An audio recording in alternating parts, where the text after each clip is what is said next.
So right now we're finishing up patching up the firewall. I got these brackets at the top welded up, and I drilled some holes through this bar in order to weld to the back and get some extra support. So right now I'm just grinding down the welds just to clean it up. I'll throw a coat of primer on there. Already got these plates welded in and primed up. That's ready to go. Once I get these grinded down, I can start making a template for these mounts. So I got all the welds grounded down now. I got a little shot of primer on there so it doesn't corrode. So the plan for today, I got the garage all cleaned up. I got the 1.8T, I took it apart, shoved it underneath the bench there to give me some more room, but other than that, the garage is cleaned out. The car should fit in here. It's gonna be tight. If I leave it outside, it's gonna be too cold, and I don't wanna wait until spring to keep working on it because it's just getting too cold outside. So with the engine in the car, there should be lots of room to pull it in here. And then what I can do is I can start working on the wiring harness and all the other little things that take so long at the end of the build to finish. So if I can knock that stuff out, then when spring comes around, I take the engine back out and throw either a 480 or a little bit of a beefed up 4L60. But yeah, I don't have a converter for that, and that's just out of a stock Astro van, so I'm not gonna run that, but I need it for mock-up to set up the engine mounts and everything. So put the engine in the car, make up the mounts. I already got some plates made up here. I just got these plates, and they're gonna sit flat on there. It's gonna be solid mount. I'm gonna use this 1/4 square tubing. And then I also made engine mount plates out of 1/4 plate. And that's just gonna bolt right to the block there. And then I'll run that tube to the lower mounts and weld that all in. So I just gotta take the drive shaft out because that's just gonna hit the tailstock there. And then I'll have some clearance. And hopefully with that firewall removed, we'll have the room that we need to push it back and put the stock rad support in place and not have any fitment issues. But yeah, so I'm gonna pull that drive shaft out.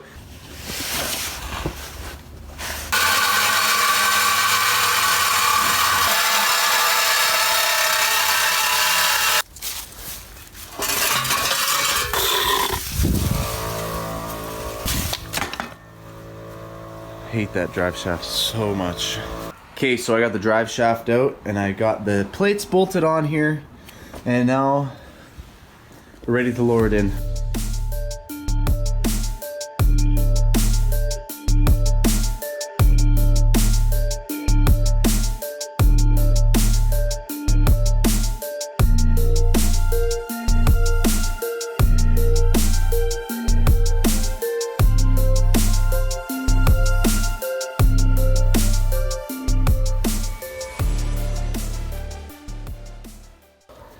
So I had the engine in, I had to pull it back out.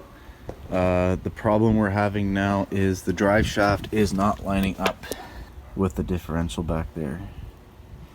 And that's due to this side not giving me as much clearance as this. As you can see, that side's dimpled in and this side's not. So the transmission case is hitting there.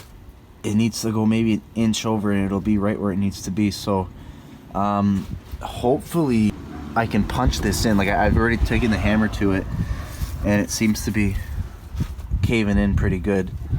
So if I can hammer that out and then put the engine back in it, hopefully everything will be able to line up then. So I just started beating on it for about 15 minutes and it is caving in. That was kind of hard to see, but it's a lot different from what it was. Part of the transmission that's hitting towards the back here. So what's happening now is the metal's just crinkling, and I'm not able to get these high spots down because they're bowing in, and basically it's like reinforcing itself, so when I hit it, it doesn't move. So I got my father-in-law coming with the torches.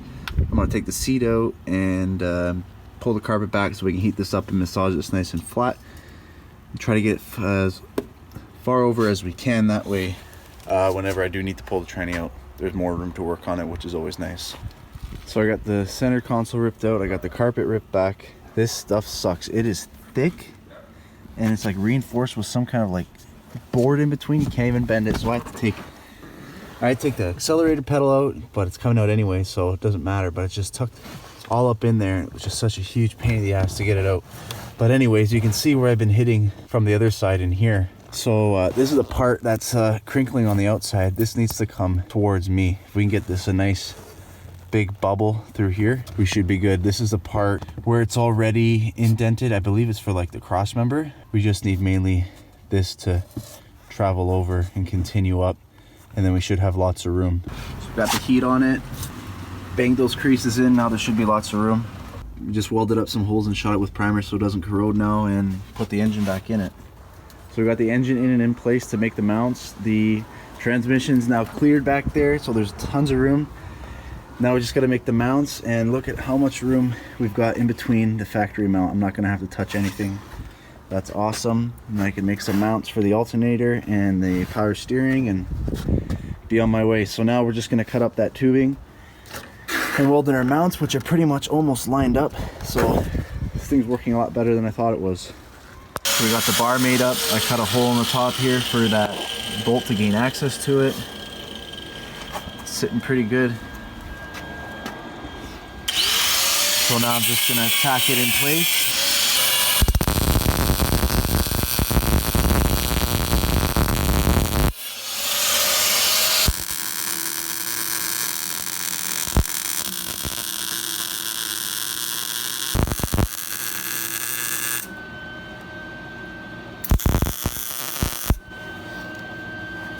Few hours gone by now. It's been a long day. I'm pretty much done. I'm beat. We did a lot of work today. Pretty much started since the morning, been going on it, and it's been taking a lot longer than I thought it would. But the car is in the garage and the engine is in it.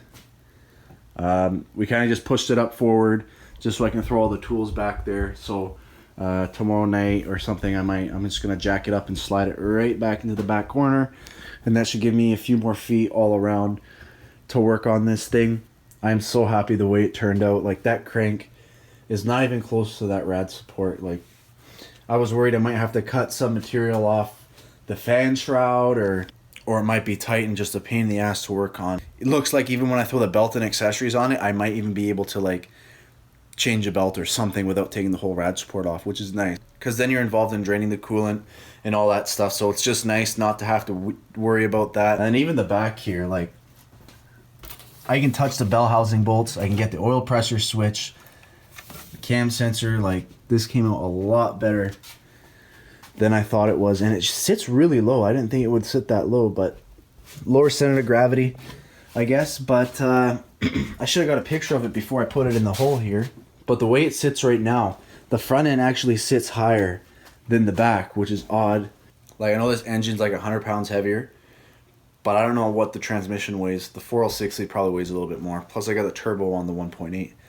But I also got to put the rad support on, so that's a bit of weight there. Plus the coolant, all the other stuff, accessories, yeah. So by the time I'm done with it, it might just sit level, which is awesome. Plus the other thing is I have the engine sitting a little bit further back than the 1.8 sat, so yeah. Even with the intake manifold sitting there, it's not in place because it's going to hit this strut bar. So this has going to be modified. We'll have to make it either come up or move it, because it's just not going to work like that. What I might actually do is, because I want to put the throttle body over here, because if the rad support's sitting here, you're not going to have much room to put a pipe on it. So if I flip the manifold around and put the throttle body right here, I can have this bar go right underneath the throttle body and just miss it, because this looks like it's going to come out and go right in the middle of it. So if I just take this off and drop it down below, and then just take the filter and put it right here, and I could even, if I wanted to, build another shroud back up here to get some block off some of the hot air that's coming in through the engine bay. And I can close the hood with the intake there, which is awesome, because I thought I'd have to cut up this hood. So the way it's looking, factory rad support, bumper, rad, hood, nothing's going to be cut up. It's going to look all factory. So the only thing that's going to give it away is the sound, basically. I haven't really seen many that retain the factory look, which is what I'm going for. I'll just give another quick rundown of what the plans are going to be in here. So again, move the car, put it right in the back so I can get as much room as I can. And I'm going to try to knock out all the small stuff that always takes forever in the build. So get the throttle pedal set up, because that looks like it's going to be really tight. There's not a lot of room there. Make the accessory plates, make sure the belt fits, run the wiring harness, delete what I don't need on it. I got a set of S4 calipers I'm going to throw on here. I don't know how much fuel the factory Audi fuel pump flows, but it is 4-bar regulated at the fuel filter, just like the Corvettes are, and that's what these fuel systems run at, is at 4-bar. So since we already have a returnless line coming up, I'm just going to run the fuel line and plug it directly into the rail.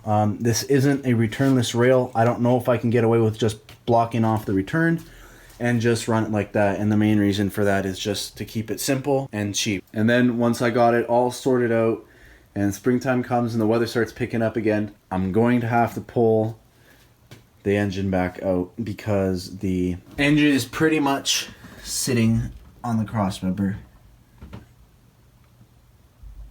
Another issue we're going to have here is the exhaust manifold. So down here on this frame rail, there's a lip that comes down and it hits the collector flange on the exhaust manifold, so I can't get the exhaust manifold to sit flush on the head. And then as you can see, the exhaust pipe, if I can get some light in there, the exhaust pipe will shoot right down into that cross member. So what we're going to do is we're going to cut that cross member up, because we already have to do it for where the oil pan is, and just make some room like that. So yeah, I'm going to leave it off there because I'm talking a lot. I could probably go all night with this, but just trying to give everyone an idea on what's going on and where everything's going. I know there's a couple of you that want to do this yourselves. I'm just trying to put as much information in here as I can, because I know the information is limited. So yeah, I'm going to leave it off there. If you guys got any questions, ask. I'll try to mention it in the next video, or I'll even show it, try to show it in the next video or address it.